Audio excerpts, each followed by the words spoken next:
오늘 하나님 말씀은 베드로전서 4장 9절에서 10절에 있는 말씀을 함께 보도록 하겠습니다. 제가 받들어 읽어드리겠습니다. 불평하지 말고 서로 대접하며 각 사람이 받은 은사대로 하나님의 다양한 은혜를 맡은 선한 청지기 같이 서로 섬기라.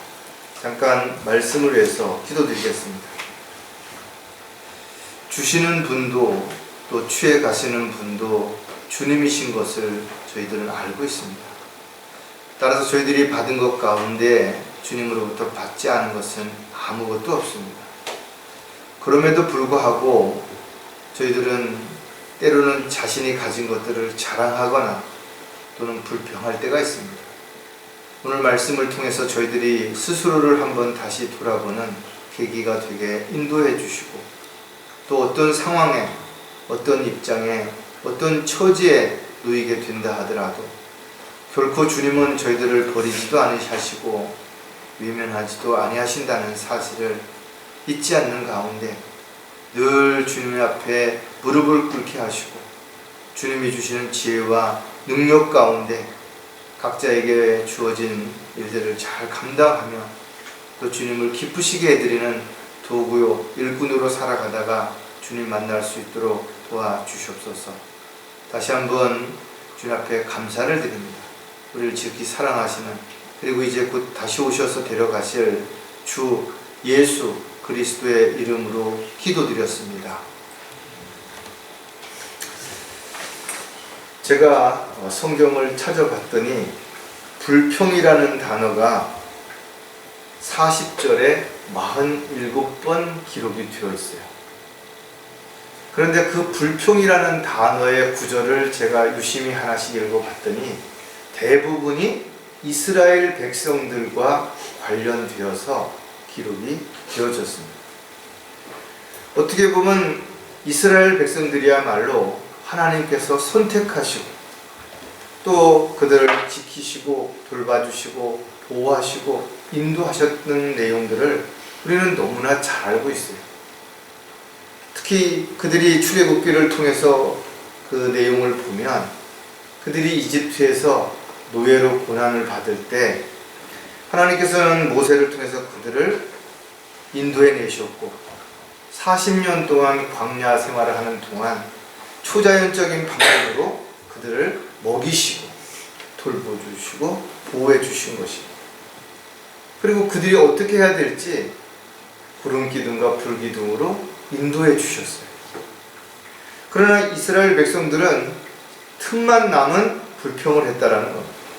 자신들이 과거에 어떻게 살았는지, 어떤 어려움을 겪었는지, 어떤 압제를 받았는지 이건 잊어버리고 지금 현재에 처한 작은 그런 불평들로 인해서 다시 돌아가자, 이렇게 이야기했던 거죠. 신명기 1장에 이런 말씀이 있어요. 너희가 너희의 장막 안에서 불평하여 말하기를 주께서 우리를 미워하시기 때문에 우리를 아모리인들의 손에 넘겨주시려고 우리를 이집트 땅에서 데리고 나오셨도다. 자신들이 힘들고 고통스러울 때 부르짖음으로 인해서 하나님께서 인도해 주셨을 때는 하나님을 찬양했던 그들이, 하나님께 영광을 돌려드렸던 그들이 이제는 오히려 자신들을 죽이려고 이집트에서 잘 살 수 있게 내두지 왜 데리고 나왔냐라고까지 심하게 그런 불평을 했던 내용들을 우리는 출애굽기 신명기에서 여러 군데에서 발견할 수가 있다라는 거예요.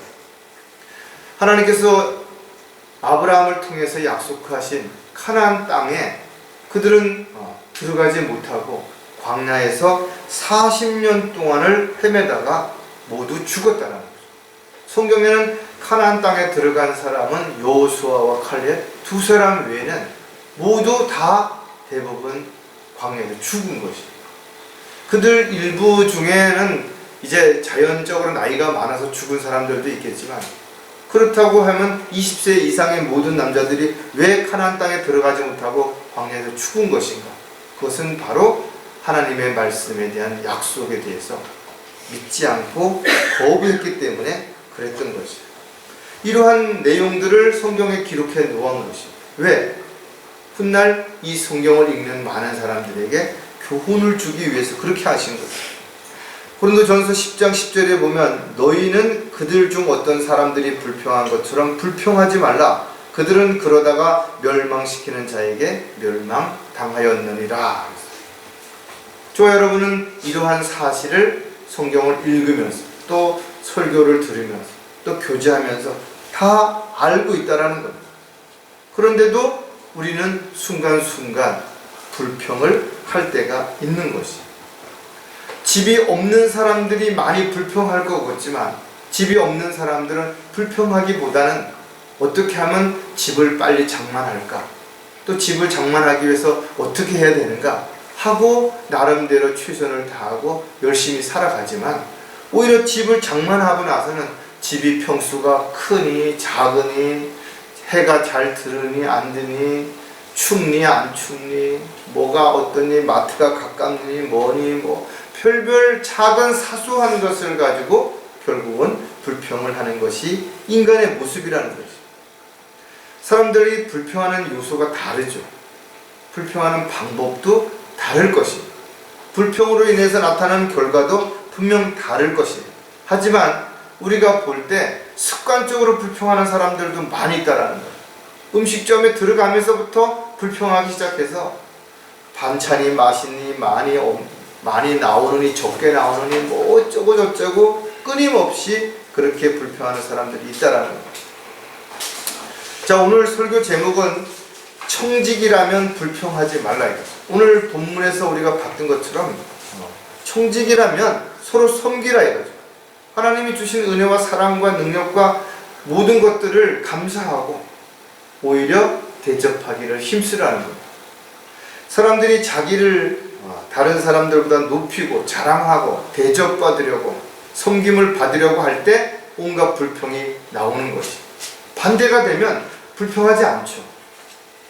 따라서 저와 여러분이 다른 사람들과 혹시 뭔가를 비교하면서 불평하고 있지는 않은지 다른 사람들이 처해 있는 어려운 상황, 문제 이런 거는 보지 못하고 다른 사람들에게서 나타나는 좋은 모습, 멋진 모습, 특별한 모습들만 비교하면서 불평하고 있지 않은지를 한 번쯤 생각해 봐야 된다. 그렇다면 사람들이 왜 불평하는가? 여러 가지 이유가 있겠지만 그 대표적인 이유가 자기 마음대로 안 되는 거예요. 자기 계획한 대로, 자기 뜻대로 안 되니까 불평하는 것입니다.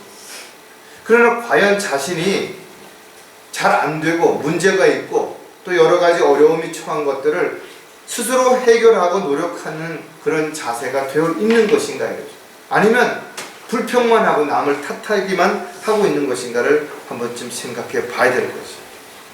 또 자기는 왜 이렇게 태어나서 이런 가정에 태어나서 이런 모습으로 태어나서 이렇게 억울하고 부족하다고 생각하면서 나타나는 증상 가운데 하나가 불평이 되는 거예요. 하나님께서 만드실 때 분명한 목적을 가지고 만드셨다면 우리는 불평할 게 없어요. 그 목적에 맞는 삶을 살아가면 가장 잘 사는 것이기 때문에 그렇습니다. 마태복음에도 보면 품삯을 받고 나서 종들이 집 주인에게 불평하는 내용들이 나오죠. 남들은 일을 못해서 그런데 일을 해서 자신이 약속한 대로 품삯을 받았음에도 불구하고 오히려 불평했다라는 거죠. 또 누가복음에 보면 바리새인들과 서기관들이 끊임없이 불평을 한 거죠. 그들은 많은 사람들 앞에 대접을 받고 인정을 받으면서도 뭔가가 늘 불평의 연속이었다라는 거예요.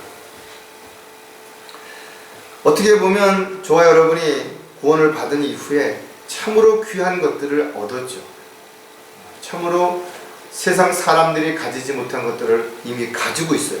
그럼에도 불구하고 살면서 일어나는 사소한 것들로 인해서 혹시 불평하고 있는지는 않은지, 그것이 우리의 믿음 생활에 걸림이 되고 있지는 않은지를 한번 좀 점검해보는 그런 시간이 반드시 되어야 될 것이에요. 특히 마지막 때에는 많은 사람들이 진리에 돌이켜서 믿음에 대해서 이탈해서 하나님의 말씀을 따르기보다는 가려운 사람들의 귀를 즐겁게 해주는 그런 자들을 따르는 그런 시대가 직면했을 때 많은 사람들이 불평하게 되고 그 불평이 결국은 의심하게 되고 대적하게 되고 하나님의 말씀을 거역하는 결과를 가져왔습니다. 교회마저도 배교하는, 선택받은 그리스도인들마저도 실족하는 그런 일들이 일어날 것을 우리가 한번 좀 다시 생각을 해봐야 되죠. 자, 그렇다면 그리스도인들은 어떻게 살아야 될 것인가? 데살로니가전서 5장 18절에서는 모든 일에 감사하라. 이것은 그리스도 예수 안에서 너희에 관한 하나님의 뜻이니라. 모든 일에 감사하라. 좋은 일, 기쁜 일, 즐거운 일, 신나는 일, 뭔가 잘 되는 일, 이런 건 누구나 감사할 수 있죠. 그러나 힘들 때, 어려울 때, 고통받을 때, 뭔가 잘 안 될 때, 뭔가 기다림이 길어질 때, 그럴 때도 감사하라는 거예요. 왜? 이것이 그리스도 안에서 하나님의 뜻이기 때문에 그렇습니다. 저와 여러분, 하나님의 뜻을 따라서 뜻을 행하고 뜻대로 살아가야만 주님을 기쁘시게 해드릴 수 있다는 것을 너무나 잘 알고 있어요. 그래서 오늘은 우리가 스스로를 한번 돌아보고 나는 어떤 일로 인해서 불평하고 있는가, 또 얼마만큼 감사하고 있는가, 이런 것들을 스스로 점검해보는 계기가 됐으면 좋겠어요. 저도 오늘 아침에 다시 한번 이 말씀을 이렇게 한번 리뷰하면서 내가 언제 어떤 일로 불평했는가 이런 생각을 좀 해보게 됐는데 의외로 불평한 적이 있더라고요. 그것도 뭔가 대단한 것도 아니야. 사소한 것들이 어느 순간에 자, 다시 한번 우리가 불평에 대한 마음의 정리를 하는 시간을 가졌으면 좋겠습니다. 자, 청지기로서 불평하지 않으려면 우리가 또 몇 가지를 우리가 하나씩 살펴볼 건데, 자, 가장 먼저 청지기로서 불평하지 않으려면 무슨 일을 하든지 만족해야 한다는 겁니다. 사실 어려운 거죠. 성경은 인간은 어떤 것으로도 만족하지 못한다고 했어요. 왜? 욕심이 끊임없이 새로운 뭔가를 요구하기 때문에 그렇다라는 거예요. 그래서 사도 바울은 만족하는 법을 배워야 된다고 그랬어요. 그냥 얻어지는 게 아니라 우리는 만족하는 법을 배워야 되는 거죠. 사도 바울은 어떻게 만족하는 것을 배웠는가?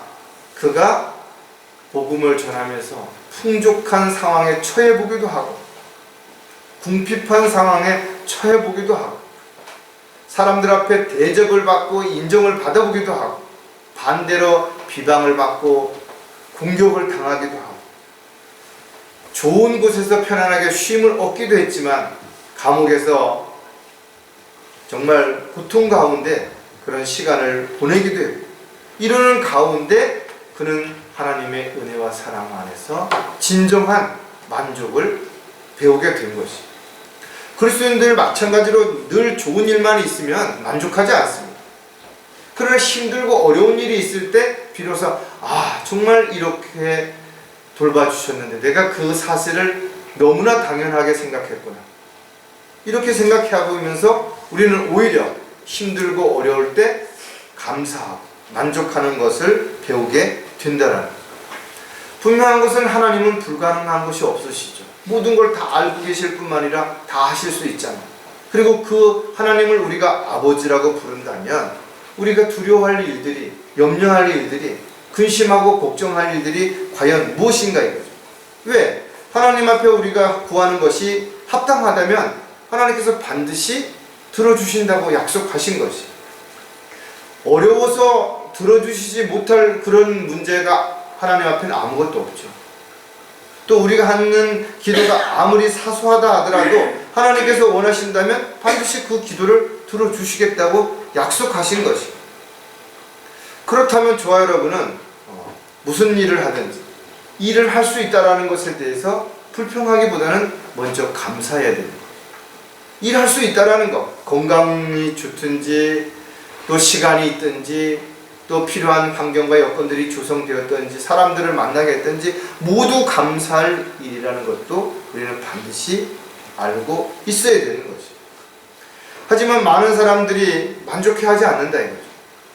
왜냐하면 더 좋은 것, 더 많은 것, 더 새로운 것, 더 큰 것, 더 특별한 것들을 끊임없이 요구하는 내 안에 욕심이 너무나 크기 때문에 그렇다라는 거죠.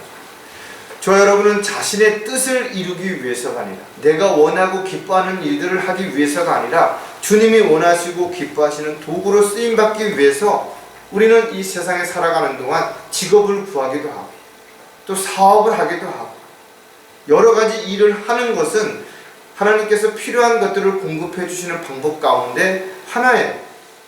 고저 아무것도 안 하는데 그냥 주시지 않는다 이거죠. 따라서 우리가 정말 스스로를 청직이라고 주님이 주신 것들을 관리하는 관리자라고 생각을 한다면 무슨 일을 하든지 그것이 하나님 보시기에 합당한 것이라면 또 육신적인 삶을 위해서도 필요한 것들이라면 만족하는 것부터 먼저 배워야 돼요. 또 그렇게 살아야 우리가 불평하지 않은 삶을 지속될 수 있게 되는 거죠. 자, 무슨 일을 하든지 만족해야 하는 이유를 그럼 우리가 몇 가지 또 생각을 해볼 텐데 가장 먼저 남의 직분을 넘보지 않기 위해서라는 거죠.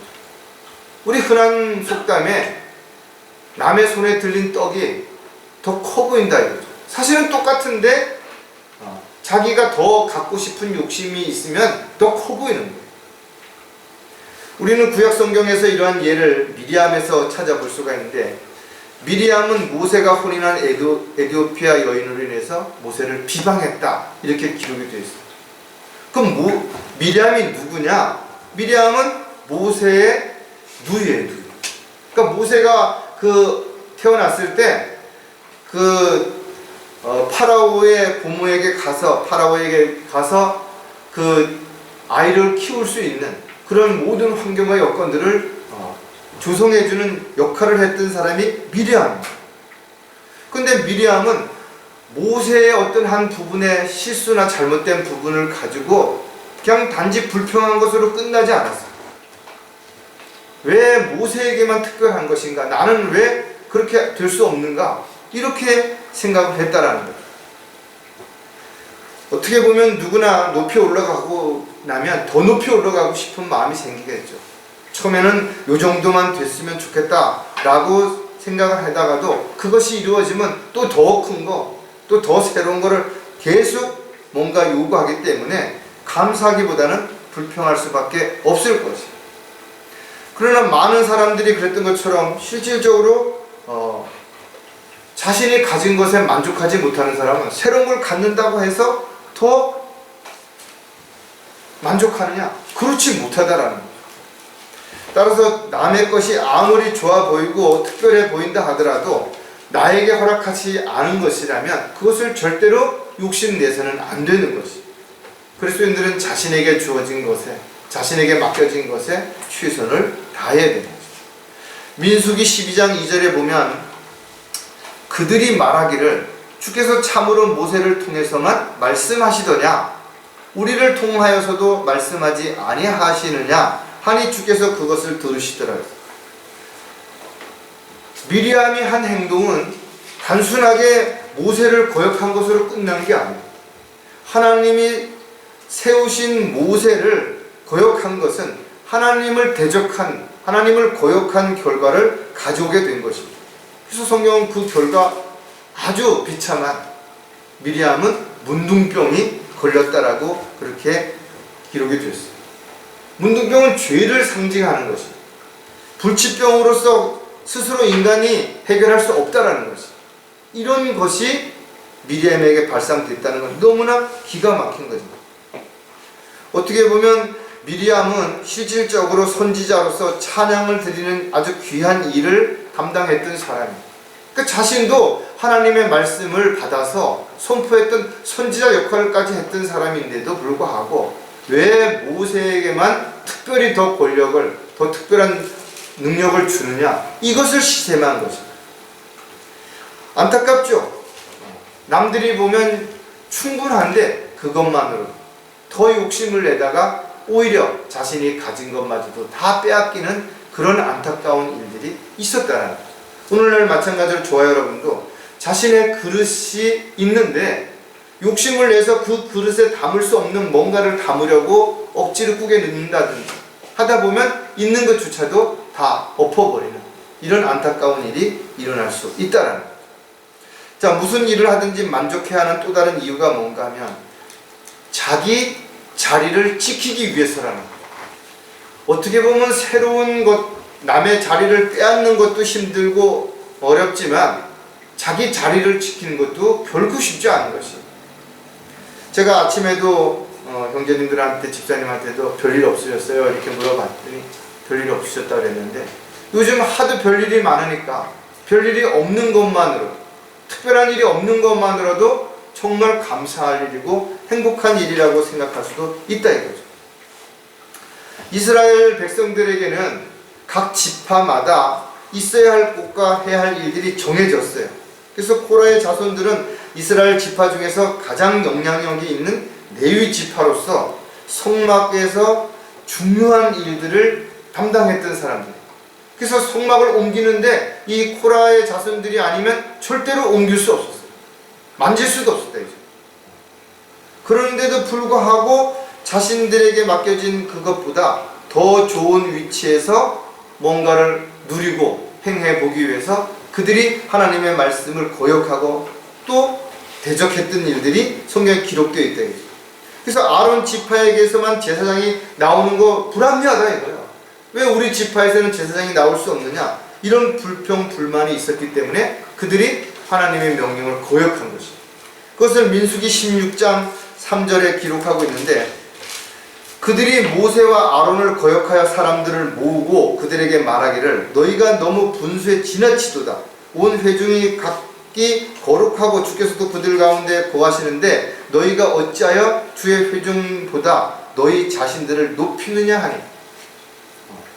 뭔가 불평 불만이 그냥 자신에게서 끝난 것이 아니라 많은 사람들을 회유해서 동조시켜서 이런 일을 벌였던 것이죠. 그래서 그들이 반역한 가장 큰 이유는 성막을 돌보는 일보다 제사장으로서의 어떤 군림하는 게 더 탐이 났기 때문에 그렇게 했다라는 거죠. 하나님께서는 그들에게 회중으로부터 성별되어 성막에서 봉사하는 일을 하도록 한 그 일이 얼마나 대단한 일인 것이에요. 그런데 그것에 감사하기보다는 오히려 자신들이 가진 것에 대한 것보다는 갖지 못한 것에 대한 불평 불만을 그들이 행하게 된 것입니다.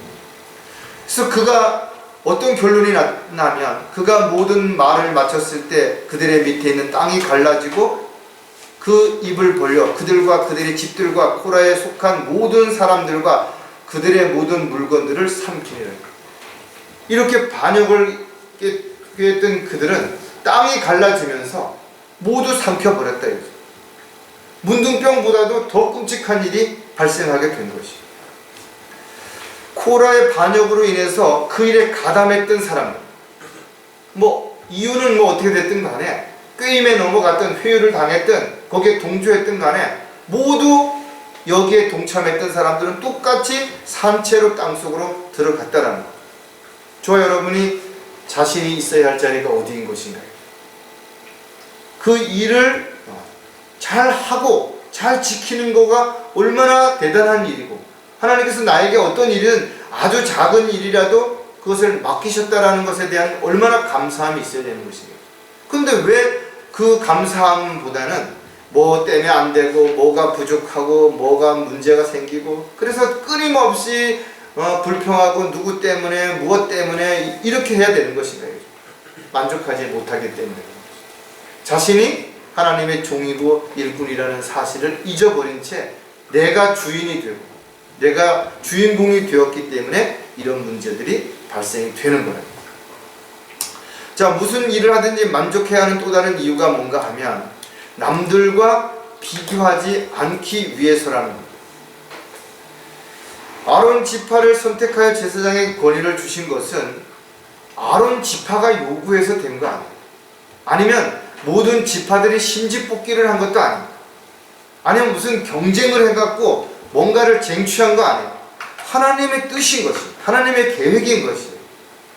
그것을 왜 자신들이 비교하고 이러쿵저러쿵 말할 수 있냐. 토기장이가 토기를 만들 때 각자 용도와 또 어떤 이유에 따라서 크기와 모양과 쓰임새가 따라서 그 다양한 용도를 만들었는데 토기가 어떻게 토기장에게 항변할 수 있냐. 할 수 없는데 이것이 비교의 대상이 되게 되면 결국은 이런 다양한 불평의 원인이 될 수 있다는 거죠. 따라서 자신들과 비교해서 불평하는 것은 하나님의 명령을 거역하는, 하나님의 뜻과 계획을 벗어나는 행동이라는 것을 우리는 반드시 알아야 될 것입니다. 그래서 성경에 기록되어 있는 이런 내용들이 우리가 읽을 때 그냥 단순하게 이스라엘 백성들에게 일어났던 하나의 역사적인 사실이다 이렇게 생각을 하는 것보다는 우리가 여기서 많은 교훈을 반드시 얻어야 된다 이거죠. 아론의 씨가 아닌 다른 사람은 주 앞에 향을 피우러 접근하지 못하게 하는 것도 하나님의 계획인 것이에요. 아무나 들어가서 불을 붙이는데 뭔 문제가 되느냐? 그렇지 않다라는 겁니다. 분명 우리가 아는 것처럼 제사장의 아들이 다른 불을 갖다가 하나님 앞에 들이다가 거기서 제단에서 불이 나와서 타 죽었대요. 아무나 들어가면 안 되는 거죠. 우사가 우차에 싣고 오는 언약궤를 손으로 떨어질까봐 만져서 즉사했다 그 자리에서. 하나님께서 원하시는 것은 하나님의 방법, 하나님의 계획대로의 정해진 것들을 벗어나면 그것이 어떤 의도이든 간에 하나님은 거기에 대한 반드시 징계를 내리는 것이 하나님의 원칙인 것입니다. 따라서 절대로 다른 어떤 것과도 어떤 사람과도 어떤 일과도 비교하기보다는 나의 주어진 삶을, 나에게 맡겨진 일을 묵묵히 감당하는 게 가장 잘하는 것이죠. 그래서 성경에는 보니까 이런 부분들에 대해서 그들이 요구하는 것을 장황하게 설명하지 않고 하나의 어떤 방법으로 분명하게 보여주신 것입니다. 하나님께서 그들을 선택했다라는 걸, 아론 지파를 선택했다라는 걸 보여주신 것입니다. 민수기 17장 5절에 보니까 이렇게 기록이 되어 있어요. 내가 택한 사람의 막대기에는 싹이 나리니 너희를 대적하여 불평하는 이스라엘 자손의 불평들을 내가 내 앞에서 그치게 하리라 하시니라. 그러니까 그들이 불평하는 그들의 지파들마다 모두 다 막대기를 하나씩 가지고 와서 성막에다가 두라는 거예요. 그리고 하루가 지난 다음에 모세가 증거의 성막으로 들어갔더니 보라, 레위 집을 위한 아론의 막대기에 우미 돋고 싹이 나서 꽃이 피고 아몬드 열매가 열렸더라. 상식적으로는 이해가 안 되죠. 여러분들 집에 화초나무 이런 거 키워보세요. 싹이 나가지고 하루 만에 꽃이 피고 열매가 맺을 수 있는 그런 나무가 어디 있어요? 그리고 이게 뿌리도 없는 사람이 짚고 다니는 바짝 마른 나무 지팡이를 갖다 놨는데 그것이 하루 만에 이런 변화가 일어났다라는 거예요. 그러니까 누구도 하나님이 계획하시고 하나님이 뜻하시는 것들이 사소롭게 인간의 방법이나 노력으로 될 수 없다라는 것을 분명하게 보여준 것입니다. 그래서 오늘날 실질적으로 언약궤 안에 뭐가 들어있냐? 광야에서 그들이 먹었던 바로 만나, 그리고 시내산에서 받았던 두 돌판, 그리고 또 하나가 뭐예요? 아론의 쌍난 지팡이가 바로 그 안에 증거물로 들어있다. 언약궤가 그만큼 확실하게 그들이 그동안 살아왔던 과정 속에서의 그 내용을 증명하기 위해서 이것을 담고 있다는 거예요. 그리스도인들 역시 다른 형제 자매들은 비교의 대상이 아닌 것이. 어떤 상황에 있든 어떤 일을 하든 어떤 능력이 있든 모두가 각자가 하나님으로부터 받은 것에 대해서 최선을 다하고 있다면 가장 잘하는 것입니다. 저와 여러분도 마찬가지로 지금 무슨 일을 하고 있든지 그것이 하나님 보시기에 부끄러운 일이 아니라면 최선을 다하고 만족하는, 감사하는 저와 여러분이 반드시 되어야 될 것입니다. 자, 청지기로서 불평하지 않으려면 두 번째, 무슨 일이 생겨도 신뢰해야 된다. 사람들이 좋고 뭔가 일이 잘 풀릴 때는 잘 믿죠. 그러나 뭔가 좀 환경이 달라지고 생활이 어려워지고 또 뭔가 새로운 어떤 소식을 들으면 사람들이 마음속에 갈등이 생깁니다. 왜? 의심이 생겨나는 거예요. 와, 이거 이러다가 뭐 잘못되는 거 아니야? 이거 이러다가 뭔가 큰 문제가 생기는 거 아니야? 요즘 유튜브에서 나오는 많은 가짜 뉴스들 때문에 많은 사람들이 흔들리고 그렇기 때문에 그것을 처벌해야 된다라고 이야기하면서도 그게 개인의 이야기이기 때문에 방송법으로 다룰 수 없다. 하지만 개인의 어떤 것이 혼자 들어 앉아가지고 뭐 하는 것이라면 문제가 없지만 이게 대중을 선동하는 것이라면, 그래서 가짜를 통해서 사람들을 현혹시키는 것이라면 반드시 이것이 제재가 되고 처벌이 돼야 되는데 그게 안 되니까 더 고수익을 누리기 위해서 말도 안 되는 그런 이야기들을 끊임없이 해대고 있고, 그것을 알만한 사람들이, 정치인들이, 사회적인 어떤 능력이 있는 사람들, 그걸 그대로 확인도 안 해보고 인용하다 보니까 모르는 사람들은 어느 박사가 얘기했는데, 어느 정치인이 얘기했는데, 어느 학자가 이야기했는데, 그래서 그것을 신뢰하다 보니까 온갖 문제들이 발생하고 있다는 것입니다. 저와 여러분은 세상이 어떻게 변하든, 사람들의 생각과 가치관이 어떻게 달라졌든 성경에 기록되어 있는 하나님의 말씀을 믿고 신뢰하고 따르는 데서는 절대 흔들림이 없어야 한다는 거죠. 따라서 구약 성경에서도 이런 내용들을 우리가 잘 알 수 있다 이거죠. 모세를 통해서 이스라엘 백성들이 분명히 이집트에서 나왔어요. 그리고 모세가 어려울 때마다 만나를 내리게 하고, 그 다음에 반석에서 물이 나오게 하고, 옷이 헤어지지 않도록 하나님의 인도하신 가운데 돌보신 가운데 이끌어 갔던 것들을 그들은 보았다라는 거죠. 그런데 그들이, 하나님이 선택한 그 백성들이 어느 순간인가 뭐라 그래요? 하나님이 직접 통치하는 것을 우리 원치 않는데, 우리에게도 왕을 세워서 우리 스스로가 그렇게 하도록 하라 이거죠. 또 법을 만들어서 우리가 스스로 법을 지키도록 해달라 이렇게 요구했다라는 거죠.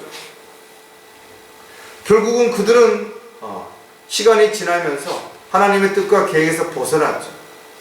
그래서 결국은 아시리아로, 바빌론으로 포로로 붙잡혀 가서 엄청나게 많은 어려움을 겪고, 그 이후에도 하나님의 계시가 없이 400년 동안 유목민처럼 떠돌이 생활을 했던 것을 우리가 알 수 있어요. 여기서 끝나지 않았습니다. 이스라엘의 왕으로 다시 예수님이 오셨는데 그들이 예수님을 십자가에 못 박았다는 거예요. 그리고 2000년이라는 세월 동안 그들은 지금도 끊임없이 힘들고 어려운 상황 속에서 살아가고 있는 거죠. 주님이 오셔서 그들이 대환란을 거친 후에야 민족적으로 구원을 받게 되고, 하나님을 직접적으로 예수님을 구주로, 구세주로 인정하는 그때까지 참으로 고통스럽고 힘든 일들이 반복적으로 일어나게 될 것이다. 우리는 성경을 통해서 이스라엘 백성들에게 일어났던 일들, 또 지금 현실적으로 이스라엘에게 일어나는 그런 문제들, 그리고 앞으로 일어날 문제들 유심히 봐야죠. 왜? 이것이 가장 확실하게 하나님께서 어떻게 인도하셨는지를 보여주시는 근거예요. 증거입니다. 그래서 저와 여러분은 로마서에 나와 있는 것처럼 무엇이든지 전에 기록된 것은 우리의 교훈을 위하여 기록된 것이니 이는 성경이 주는 인내와 위로로서 소망을 지니게 하려 함이라. 우리가 구약 성경을 단지 이스라엘 역사로만 읽지 않고 교훈을 얻고 우리가 영적인 또 많은 것들을 배울 수 있는 것이 또 우리가 여기에서 절대로 놓쳐서는 안 될 것이다. 하지만 많은 사람들이 성경을 읽고 있고 또 그것을 믿는다고 말하고 있으면서도 결국은 같은 방법으로 같은 죄를 짓고 끊임없이 불평하면서 지금도 살아가고 있다라는 것입니다. 왜? 여전히 아직까지도 하나님을 전적으로 신뢰하지 못하고 순간순간 흔들리거나 순간순간 의심이 생기기 때문에 그렇다는 거죠. 따라서 청지기로서 살아가는 그리스도인들은 어떤 상황이 자신에게 주어진다 하더라도, 어떤 처지에 놓이고 어떤 감당할 수 없는 문제가 발생한다 하더라도 전적으로 주님을 신뢰하지 않는다면 우리는 자신도 모르게 불평이 튀어나올 수밖에 없다는 것이죠. 자, 무슨 일이 생겨도 신뢰해야 하는 또 이유를 세 가지 살펴볼 텐데, 우상을 숭배하지 않기 위해서라는 거죠. 하나님께서 이스라엘 백성들을 이집트에서 이끌어낸 이후에 광야 생활이 끝나는 시점에서 모세를 통해서 너희들이 가나안 땅에 들어가면 이방 여인들을 아내로 삼지 말고 우상을 숭배하지 말고. 그런데 그들이 듣지 않았어요. 그뿐만이 아니라 광야 생활 속에서도 실질적으로 모세가 시내산에 올라가서 십계명을 받으러 오는 기간을 참지 못하고 그들이 어떻게 했어요? 자기들의 금 귀걸이, 목걸이 이런 장식들을 다 빼가지고 금송아지를 만들었잖아요. 근데 더 기가 막힌 것은 그들이 금송아지를 만들어 놓고 그것이 자신들을 인도한 신이라고, 하나님이라고 이렇게 둔갑을 시켜버린 거예요. 기가 막힌 거죠. 출애굽기 32장 4절에 보니까 그가 그들의 손에서 그것들을 받아서 주주한 송아지를 만든 후에 새기는 도구로 모양을 만드니 그들이 말하기를 오 이스라엘아 이것들이 너를 이집트 땅에서 데리고 나온 너의 신들이라 하더라. 참으로 안타깝죠. 오늘날도 또 다른 예수, 또 다른 영, 또 다른 믿음을 가지고 있는 수많은 사람들이 있는 것입니다.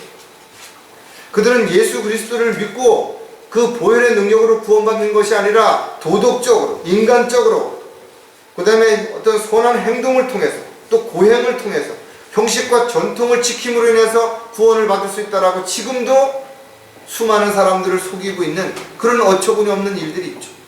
교회 건물을 성전이라고 지금도 마치 구약시대의 성전처럼 대한다든지 십자가를 교회의 상징으로 이야기한다든지 아니면 어렵고 힘든 사람들을 도와주는 것이 하나님의 사랑으로 이것이 마치 그리스도인들이 해야 할 가장 중요한 덕목이라고 착각하고 있다. 그러나 저와 여러분이 이 땅에 남아있는 가장 큰 이유는 복음을 전하기 위해 주 예수 그리스도를 증거하기 위한 증인으로서의 삶을 살기 위해서라는 것이죠. 그런데 오늘날도 여전히 하나님보다 더 사랑하는, 더 두려워하는, 더 신뢰하는 수많은 우상들이 많은 사람들 안에 자리 잡고 있다. 교회 다니는 수많은 사람들이 성경책을, 십자가를, 교회의 어떤 이런 강대상이라든지 이런 이 도구들을 이런 걸 우상으로 섬기고 있는 것입니다. 참으로 안타깝다. 그리스도인들은 어떤 상황에서도 주님이 함께 계시고 주님이 다 보고 계시고 주님이 우리의 기도를 들으신다고 믿는다면 우리가 주님보다 더 의지하거나 신뢰하거나 사랑하거나 두려워하는 이런 것들은 절대로 존재해서는 안 되는 것입니다. 자, 무슨 일이 생겨도 신뢰하는 또 다른 이유는 약속을 의심하지 않기 위해서라는 거죠.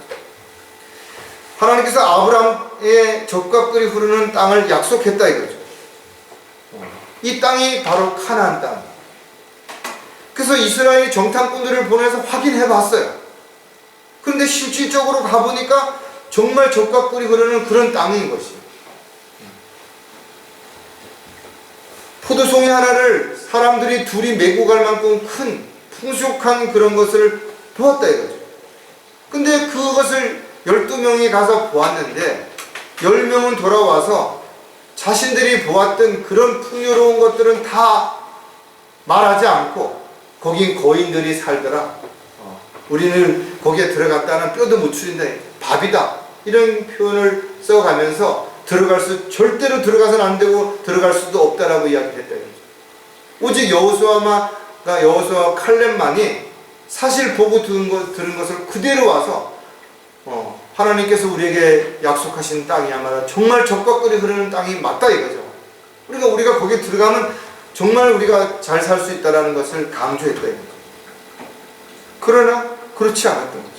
민수기 13장 32절에 그 내용이 자세하게 기록되어 있는데 그들이 탐지했던 땅에 대하여 이스라엘 자손들이 나쁜 소식을 가져와 말하기를 우리가 탐지하러 갔던 그 땅은 그 거민들을 삼키는 땅이요 거기에서 우리가 보았던 백성은 키가 큰 사람들이 있었으며 또 우리가 거기서 거인들을 보았는데 거인들에게서 태어난 안악 자손들이라 우리들은 눈에는 우리가 메뚜기 같았으며 그들의 눈에도 우리가 그와 같았을 것이라 하죠. 이건 불가능하다 이거죠. 감사하기보다는 오히려 왜 우리에게 그런 데 들어가가지고 거인들에게 공격을 받게끔 하고 우리가 힘들게 하게 만들려고 하느냐, 이렇게 불평불만을 했던 거죠. 모든 회중이 목소리를 높여 부르짖었으며 백성이 그 밤에 울더라. 모든 이스라엘 자손이 모세와 아론에 대하여 불평하고 또 온 회중이 그들에게 말하기를 차라리 우리가 이집트 땅에서 죽었더라면, 아니면 우리가 광야에서 죽었더라면, 왜 우리가 이집트에서 죽거나 광야에 죽거나 이러지 거인들에게 가서 더 비참하게 죽게끔 우리를 보고 그곳에 들어가라고 하냐 이거지. 그러면서 칼렙과 여호수아를 공격했던 거지.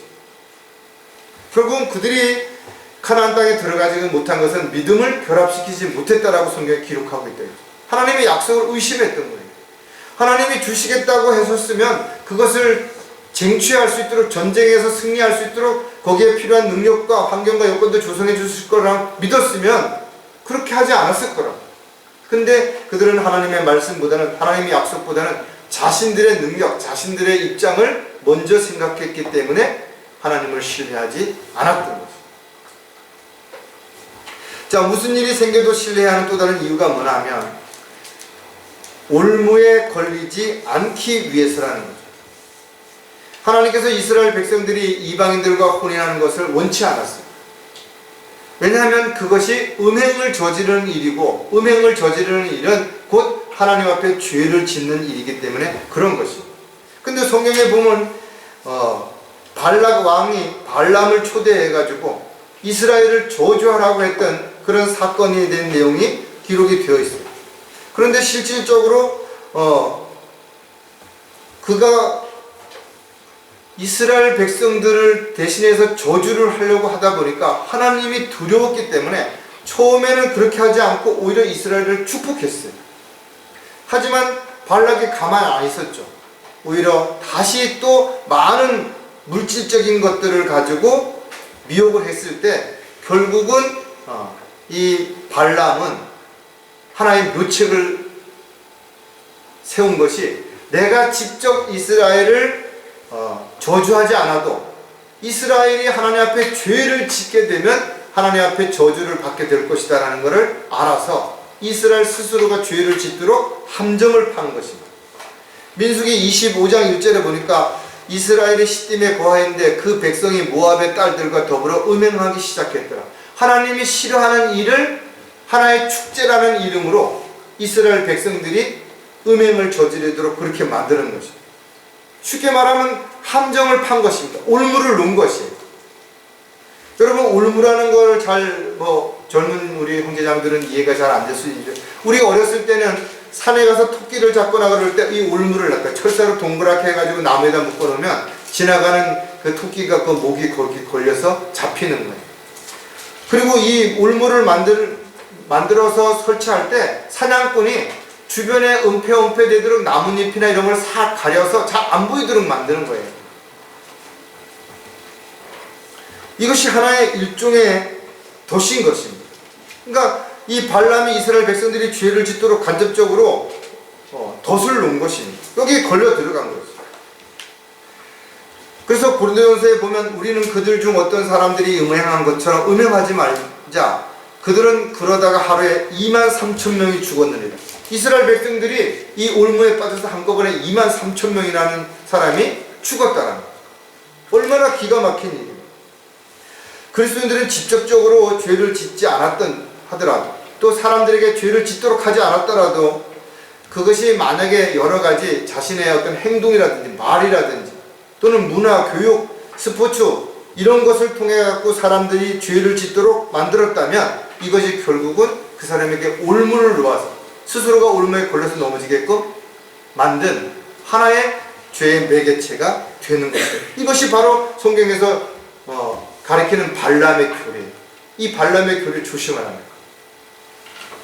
따라서 저와 여러분이 무슨 일이 생겨도 오직 주님만을 신뢰하라는 겁니다. 이 마지막 때에 앞으로 어떤 일들이 벌어질지 몰라요. 경제적인 어려움, 정치적인 어려움뿐만 아니라 정말 그리스도인들에게도 많은 어려움이 여러 가지로 더 강하게 다가올 수 있다라는 거죠. 하지만 어떤 일이 생기더라도 저와 여러분이 하나님을 믿고 하나님의 약속을 기다리고 있다면 절대로 그 신뢰가 흔들리거나 의심이 되어서는 안 된다라는 거죠. 자, 청지기로서 불평하지 않으려면 마지막으로 무슨 일을 맡겨도 헌신해야 한다는 거죠.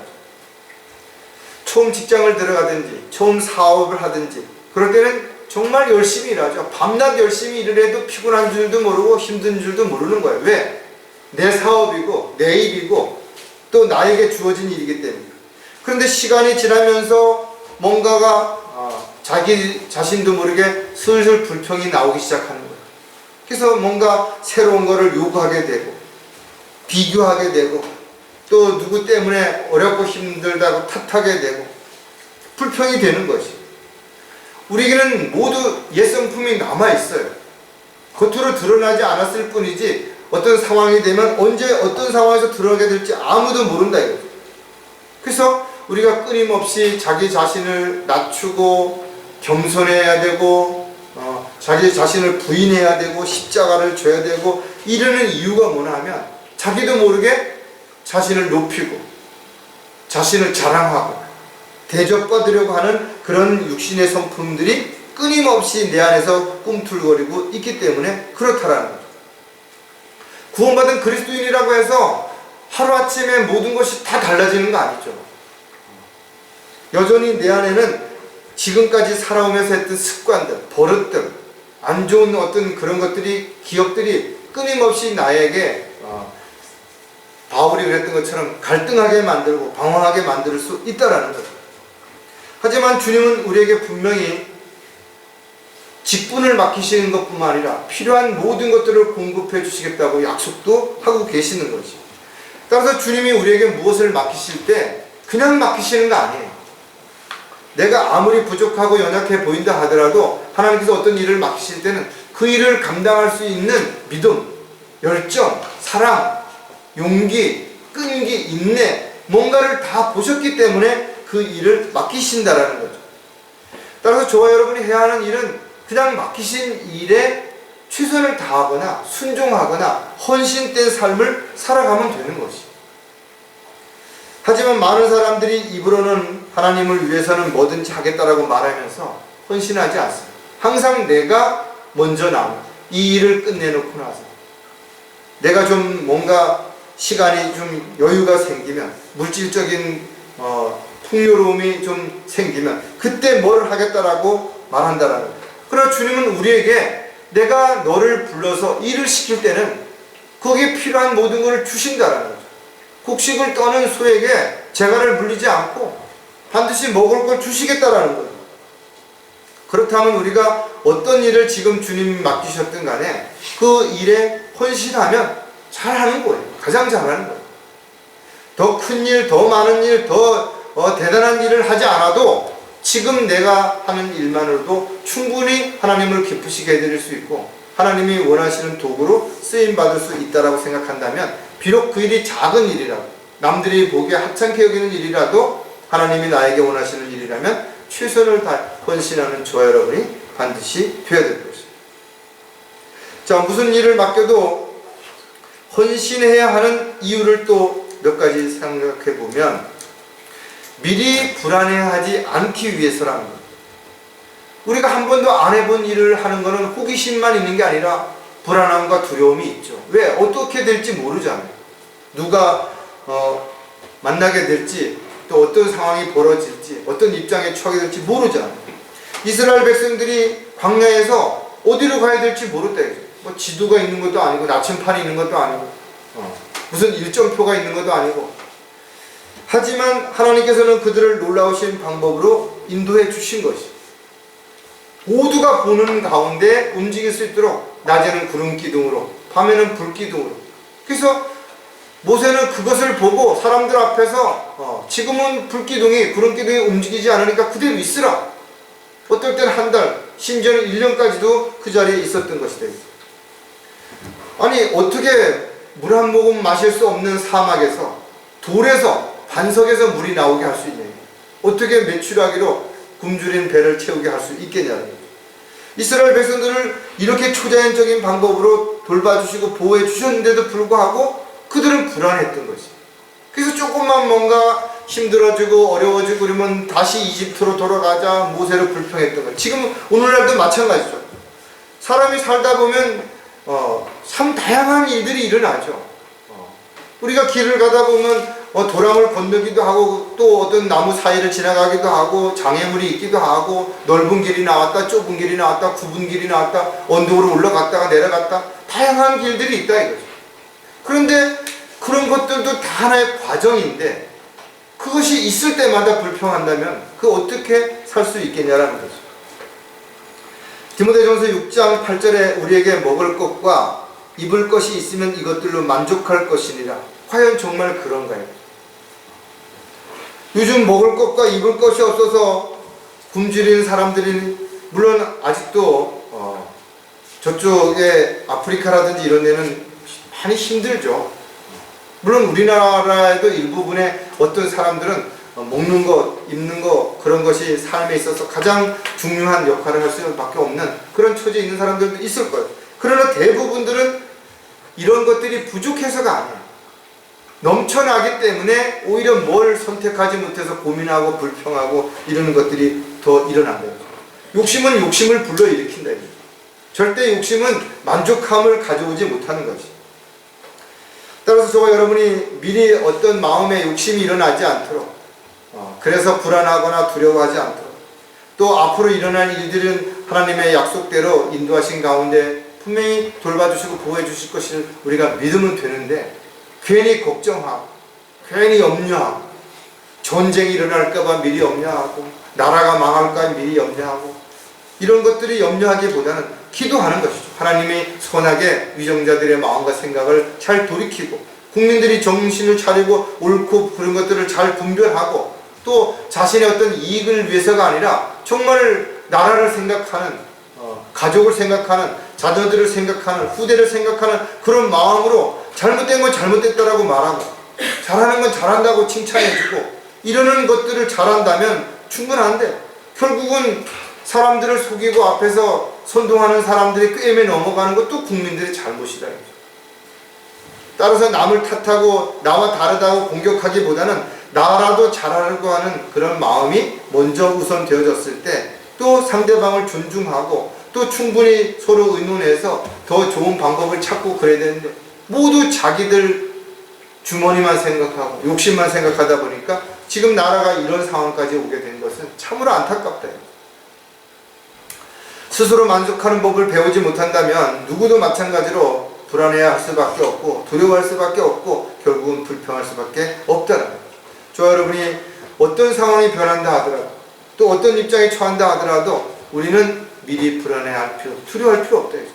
죽음으로부터도 우리는 자유하고 이제 곧 주님이 오시면 우리는 이 세상에 그 어떤 것도 미련 없이 후를 털고 여행자처럼 떠나가게 될 것이라면 무엇 때문에 걱정하고 염려할 필요가 있냐라는 거예요. 자, 또 한 가지 무슨 일을 맡겨도 헌신해야 하는 이유가 뭔가 하면 주님의 능력으로 하기 위해서랍니다. 겉으로 보기에는 우리 형제 자매님들도 보면 다 건강한 것 같아요. 그런데 실질적으로 어때요? 한 군데도 아프지 않는 사람은 아마 물론 젊은 친구들은 좀 모르겠지만 거의 없다. 어디가 아프도 아픈 거예요.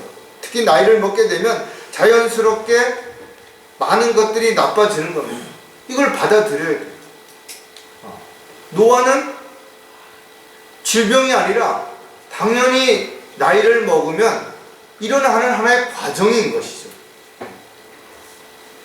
소화가 잘 안 되고 거동이 불편해지고 힘이 빠지고 근육이 약해지는 거 이건 노화의 하나의 과정인 거예요. 이걸 인간이 뭐 노력한다고 해가지고 모든 거를 다 완벽하게 할 수 없다. 물론 우리가 운동을 하고 관리를 잘하면 조금 더 편하게 좀 더 덜 아프게 뭐 생활할 수도 있겠지만 그러나 인간이 모든 걸 다 막을 수 없다. 노력한다고 생명을 우리가 연장시킬 수 있겠어요?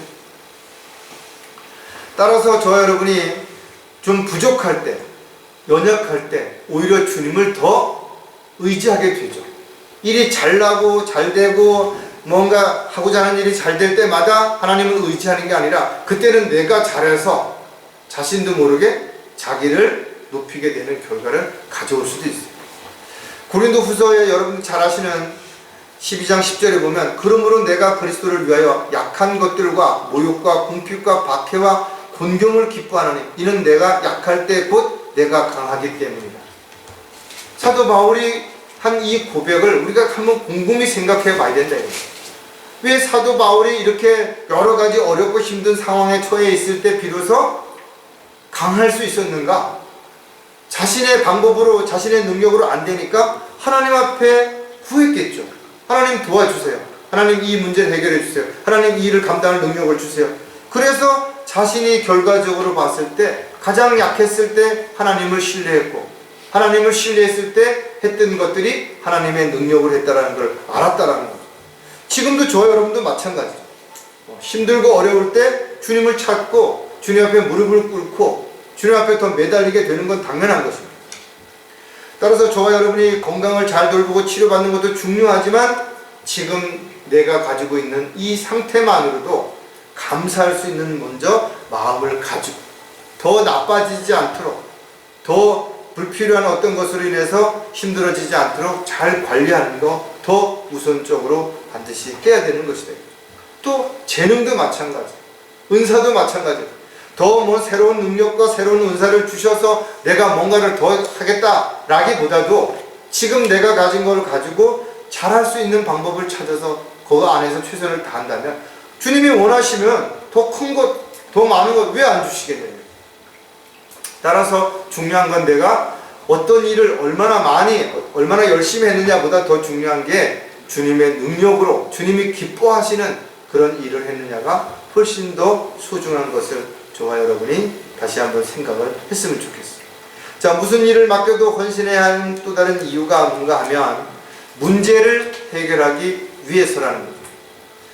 그리스도인들이 살아가는 데는 수많은 문제에 직면하게 되는 거죠. 세상 사람들보다 오히려 더 많은 문제가 생길 수밖에 없는 이유는 우리가 영적인 일을 하기 위해서 영적인 세력들과 영적 전쟁을 해야 되는 것이죠. 또 우리가 하나님의 일을 감당하고 하나님 앞에 헌신하고 하나님의 말씀 안에서 영적으로 성장하려고 할 때 마귀는 끊임없이 방해하고 공격한다는 거죠. 그래서 더 많은 문제가 생길 수밖에 없습니다. 세상 사람들이 겪지 않는 문제도 우리는 생기기 때문에 오히려 더 많이 힘들 수 있죠.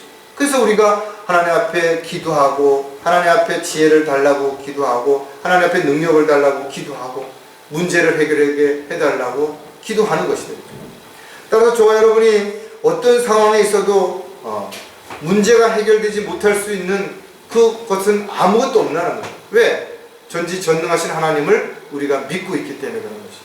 하지만 우리가 원한다고 해서 모든 문제가 다 해결되는 건 아닌 것이죠. 왜? 하나님께서 그 문제를 통해서 우리에게 깨달음을 주실 수도 있고 또 우리로 하여금 더 성장하게 만들 수도 있기 때문에 그런 것이죠.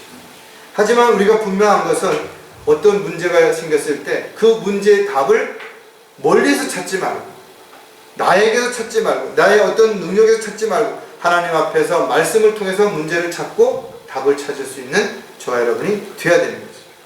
자, 베드로전서 4장 16절에서도 그러나 만일 너희가 그리스도인으로서 고난을 당하면 부끄러워하지 말고 오히려 그 일로 인하여 하나님께 영광을 돌리라.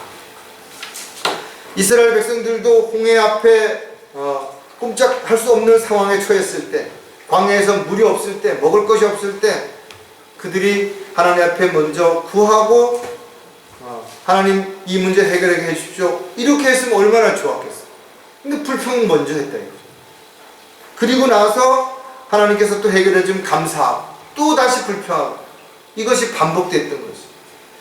그리스도인들도 마찬가지로 어떤 문제가 생기면 불평부터 하는 그 다음에 가서 뭔가 안 되니까 하나님 살려주세요, 도와주세요, 해결해 주세요 이러지 말아라 이거죠. 오히려 어떤 문제가 생기면 먼저 하나님 앞에 이 문제를 어떻게 해결할 수 있는지를 그 답을 구하고 지혜를 구하고 능력을 구하고 나서 그 다음에 주님이 주시는 그 능력 가운데 지혜 가운데 그 문제들을 하나씩 해결해 가는 것이 훨씬 더 현명한 그리스도인의 삶이라는 거예요. 그리스도인들에게 감당할 수 없는 문제를 하나님 허락하시지 않는다 이거죠. 또 만약에 그런 문제가 발생했다 하더라도 하나님께서는 반드시 그 문제를 해결해 주실 것을 우리는 믿는다는 거예요. 그렇다면 우리가 어떤 일을 하더라도 미리 겁먹고 두려워하고 불안해할 필요가 없죠. 아무리 큰 일이라도 주님이 나에게 허락하셨다면 그 일을 감당할 수 있는 능력 주시겠죠. 또 환경과 여건도 조성해 주실 겁니다. 물질도 허락해 주실 것이죠. 저와 여러분이 오늘 다시 한번 하나님의 말씀을 통해서 우리가 어떤 상황에 처하든 또 어떤 일을 하든지 또 어떤 일이 우리에게 맡겨졌든지 간에 먼저 만족하고 신뢰하고 헌신하는 삶을 살아간다면 청지기로서 우리는 불평하지 않고 감사하는 삶을 살아가는 저와 여러분이 되실 것이라고 생각을 합니다. 기도하겠습니다.